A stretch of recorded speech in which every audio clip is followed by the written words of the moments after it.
नमस्कार दोस्तों, एक बार फिर से स्वागत है आपका हमारे हॉरर पॉडकास्टों में, जहां पर हम लोग सुनते हैं एक से बढ़कर एक सच्ची घटना पर आधारित कहानियां। आज की कहानी वो भी बहुत इंटरेस्टिंग होने वाली है। वीडियो के अंत तक जरूर बने रहिएगा। लेकिन उससे पहले हमारा एक छोटा सा रिक्वेस्ट जो है 50 लाइक और 20 कमेंट का। हो सके तो इस छोटे से चैनल्स को ग्रो करने में आप थोड़ी बहुत अपनी योगदान दे सकते हैं। तो चलिए देर ना करते हुए कहानी को सुनते हैं। कहानी बहुत इंटरेस्टिंग है दोस्तों, अंत तक जरूर बने रहिएगा। तो चलिए कहानी की शुरुआत करते हैं। गांव के बाहरी इलाके में स्थित भूतिया कब्रिस्तान एक रहस्यमयी और डरावनी जगह थी। लोगों का कहना था कि वहाँ की आत्माएं कभी किसी को चैन से वापस नहीं जाने देती। रवि और अर्जुन शहर से आए दो दोस्त हैं। इस कहानी को महज एक डरावनी लोक कथा मानते थे। जब गांव वालों ने उनकी हिम्मत पर सवाल उठाया और कहा कि कोई वहाँ एक रात भी नहीं काट सकता, तो उन्होंने इस चुनौती के रूप में इसे लिया। रवि ने कहा, अगर आत्माएं सच में होती हैं तो हमने अभी तक देखा क्यों नहीं। अर्जुन ने भी हंसते हुए कहा, आज रात हम इसे साबित करेंगे। आधी रात के करीब दोनों कब्रिस्तान पहुंचे। चारों ओर घना अंधेरा था और हल्की ठंडी हवा बह रही थी। पुराना लोहे का फाटक चरमराते हुए खुला। अर्जुन ने पूछा, क्या तुम्हें यह जगह अजीब नहीं लगती? रवि ने जवाब दिया, यह सब हमारे दिमाग का खेल है। हम सिर्फ डर को खुद पर हावी नहीं होने दे सकते। कब्रिस्तान के अंदर हर तरफ टूटी फूटी कब्रें थी। कुछ कब्रों के पत्थरों पर पुराने नाम और तारीखें लिखी हुई थीं। लेकिन सबसे अजीब बात यह थी कि वहाँ सब कुछ अस्वाभाविक रूप से शांत था। जैसे जैसे रात गहराती गई, अजीब घटनाएं शुरू हो गई। पेड़ों की शाखाएं बिना हवा के हिलने लगी। दोनों ने देखा कि एक कब्र से काला धुआं निकल रहा था। अर्जुन ने कहा, तुम्हें कुछ अजीब नहीं लग रहा? रवि ने जवाब दिया, यह बस कोहरा सा हो सकता है। लेकिन उसकी आवाज़ में एक कपकपी थी। तभी उन्होंने दूर से किसी के चलने की आवाज़ सुनी। अर्जुन ने टॉर्च जलाकर उस दिशा में देखा, लेकिन वहाँ कोई भी नहीं था। अर्जुन ने धीमी आवाज़ में कहा, यहाँ कोई है। रवि ने जवाब दिया, चलो और गहराई में चलते हैं, शायद हमें कुछ दिलचस्प मिले। कब्रिस्तान के बीचों बीच एक बड़ा पेड़ था। जैसे ही दोनों उसके पास पहुंचे, उन्होंने देखा कि एक परछाई उनके पीछे पीछे चल रही है। अर्जुन ने चिल्लाकर पूछा, कौन है वहाँ? परछाई अचानक गायब हो गई। रवि ने कहा, हो सकता है यह सब हमारी आंखों का धोखा हो। लेकिन उसके चेहरे पर डर साफ झलक रहा था। दोनों ने अपने कदम तेज किए, लेकिन परछाई फिर से उनके आगे प्रकट हो गई। इस बार वहाँ हवा में तैरती हुई उनके पास आ गई। उसकी आंखें लाल जलती हुई थीं। परछाई की गहराई और डरावनी आवाज़ में कहती है, तुम्हें यहाँ नहीं आना चाहिए था। यह देख और सुनकर अब दोनों बहुत घबरा जाते हैं। अर्जुन ने चिल्लाते हुए कहा, हमें यहाँ से निकलना होगा। लेकिन जब वे फाटक के पास पहुँचे तो फाटक अपने आप बंद हो गया। रवि ने कहा, यह सब कैसे हो सकता है? तभी कब्र से आवाज़ें आनी शुरू हो जाती हैं। ऐसा लग रहा था जैसे कोई ज़मीन के नीचे से खरोच रहा हो। अर्जुन ने कहा, हमें कुछ और कोशिशें करनी होंगी। दोनों ने मिलकर फाटक को धक्का दिया। अचानक एक भूतनी उनके सामने प्रकट हुई। उसने कहा, तुमने यहाँ से कोई नहीं बचा सकता। यह जगह भूतिया है। और ऐसा कहकर वह एक भयानक हंसी हंसने लगती है। रवि ने अपनी जेब से एक छोटा सा धार्मिक लॉकेट निकाला। यह मेरी माँ ने दिया था। उसने कहा कि यह मुझे बुरी शक्तियों से बचाएगा, ऐसा रवि कहता है। जैसे ही रवि ने लॉकेट दिखाया, भूतनी चीखने लगी और गायब हो गई। उसी पल फाटक खुल गया। अर्जुन ने कहा भागो। दोनों फाटक से बाहर निकलने में सफल हो गए। जैसे ही वे गांव की ओर चलने लगे, अजीब घटनाएं एक बार फिर से उनके साथ शुरू हो गई। जब वे गांव की सड़क पर पहुंचे तो उन्होंने महसूस किया कि पीछे से कोई उन्हें देख रहा है। अर्जुन ने पूछा, क्या तुम्हें लग रहा है कि हम अकेले नहीं हैं? रवि ने कहा, शांत रहो, यह सब हमारा पिछले डर का ही कारण है कि हमें ऐसा एहसास हो रहा है। तभी पीछे से एक भारी कदमों की आवाज आई। दोनों ने तुरंत मुड़कर देखा, लेकिन कुछ भी नहीं होता है। सिर्फ और सिर्फ घना अंधेरा ही दिखाई देता है। कुछ देर बाद उन दोनों को किसी के रोने की आवाज आ रही थी, लेकिन वह आवाज कहाँ से आ रही थी इन दोनों को पता भी नहीं चल रहा होता है। अब वो लोग समझ चुके थे कि हो ना हो उनके आसपास कोई ना कोई शक्ति जरूर भटक रही है। तभी रवि की नज़र सड़क के किनारे एक खड़ी महिला पर पड़ती है। उसने साड़ी पुरानी पहनी हुई थी जो कि फटी हुई थी। रवि ने पूछा, क्या आपको मदद चाहिए? महिला ने अपना सिर उठाया और उसकी आंखें खून जैसी जल रही थी। उसने कहा, तुमने मेरी शांति भंग की है, अब तुम मुझसे बच नहीं सकते।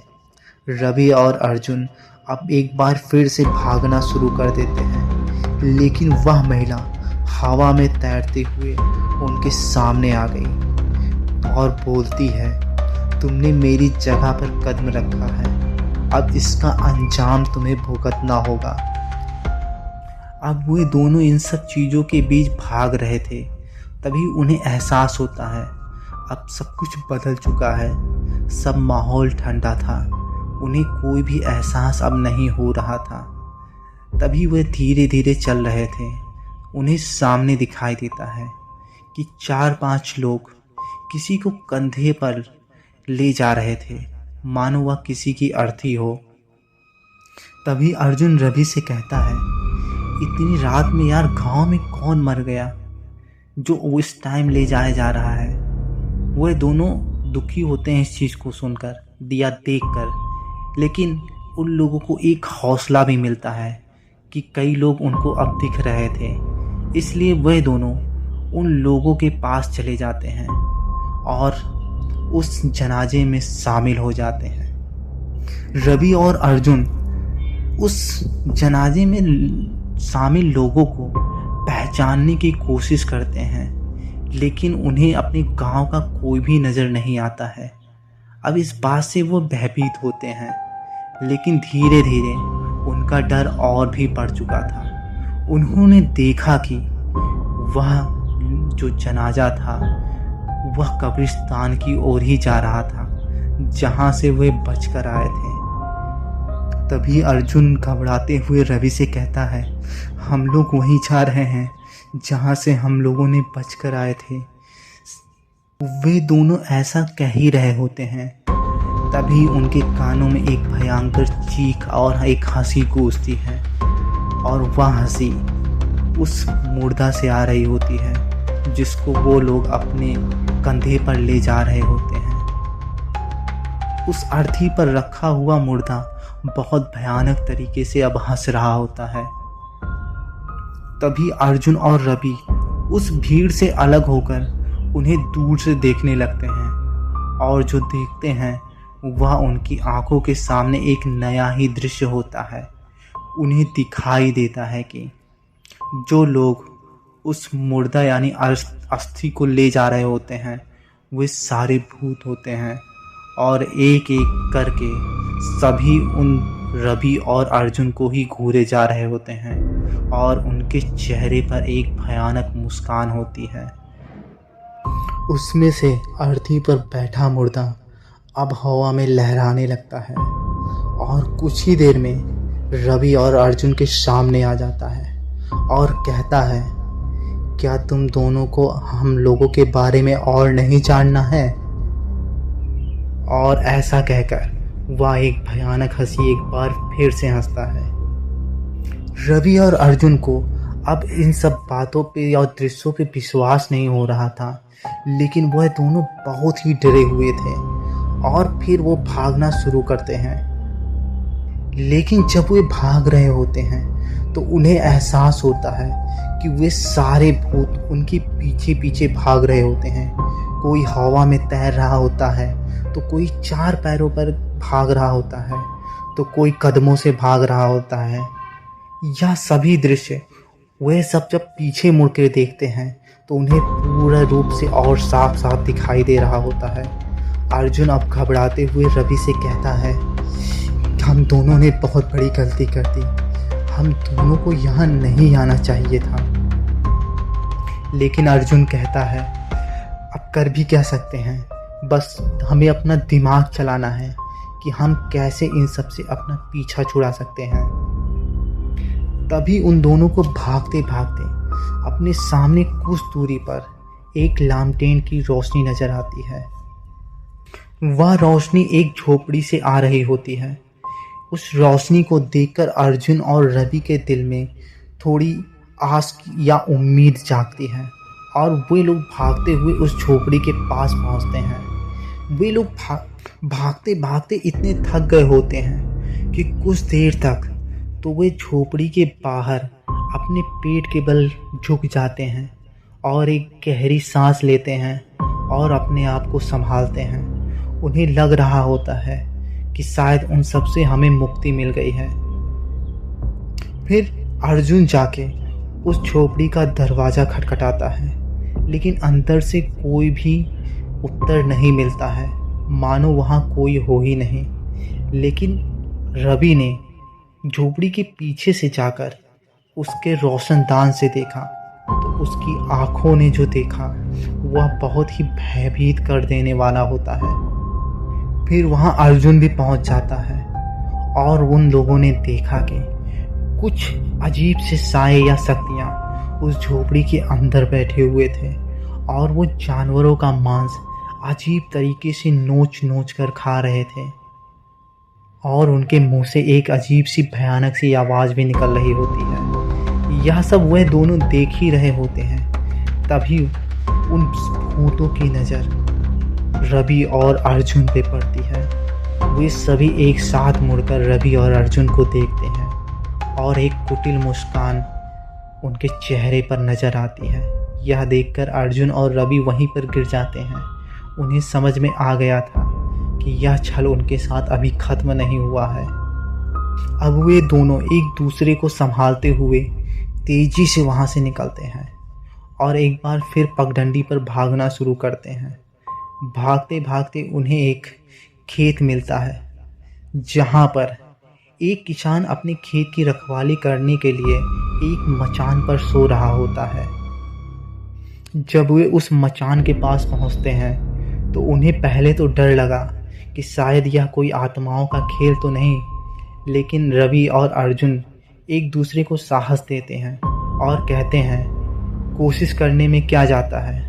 और वे दोनों उस मचान पर पहुंचते हैं तो देखते हैं वहाँ एक किसान ही होता है और उसको वे दोनों जगाते हैं। और फिर वह किसान जब उठता है तो उनको घबराया हुआ देखकर पूछता है, तुम लोग इतने घबराए हुए क्यों हो और इतनी रात में यहाँ क्या कर रहे हो?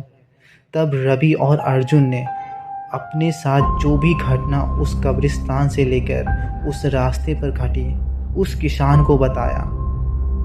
तब किसान कहता है कि यह जगह तो पहले से ही श्रापित है, तुम लोगों को वहाँ नहीं जाना चाहिए था। फिलहाल अब तुम यहीं रहो, रात जब कट जाएगी तब अपने घर जाना। और रवि और अर्जुन वहीं किसान के पास रहते हैं पूरी रात। तो दोस्तों, यह कहानी रवि और अर्जुन की थी कि किस प्रकार उनके साहसीपन ने उनको एक भयानक भूतों के जाल में फंसा दिया था। तो यह कहानी आपको कैसी लगी? उम्मीद करते हैं कहानी आपको अच्छी लगी होगी। अगर अच्छी लगे तो वीडियो को लाइक करें और कमेंट में कुछ प्यारा सा कमेंट करें। फिलहाल पूरा वीडियो सुनने के लिए आप लोग का बहुत बहुत धन्यवाद। मिलते हैं किसी नई वीडियो में किसी नई कहानी के साथ, तब तक के लिए बाय बाय।